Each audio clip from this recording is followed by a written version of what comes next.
Seperti diketahui, kejadian tersebut terjadi di kawasan Jatiwarna, Pondok Gede, Bekasi. Akibatnya, peristiwa tersebut menjadi sorotan. Oknum TNI ini diketahui bernama Praka ANG yang merupakan anggota Denhanud 461. Adapun Praka ANG kini sudah mendapatkan sanksi disiplin dari atasannya akibat perbuatan tak menyenangkan tersebut. Dan Denhanud 471 sendiri bakal meminta maaf kepada si ibu pemotor atas tindakan anak buahnya tersebut. Mohon izin Komandan, izin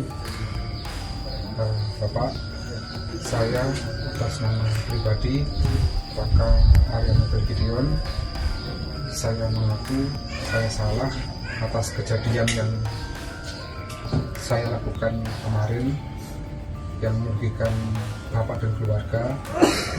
Saya mohon maaf yang sebesar-besarnya, dan saya juga memohon agar Bapak beserta keluarga bersedia untuk memaafkan saya dan mendoakan saya agar di kedepan hari kami menjadi orang yang lebih baik lagi atas kejadian ini. Ya, saya maafkan atas perbuatan sampean atau kesalahan sampean kepada anak saya dan cucu saya. Ya, sekali lagi saya maafkan secara hati yang paling dalam juga. Dan ini bersaudara semuanya, gitu ya.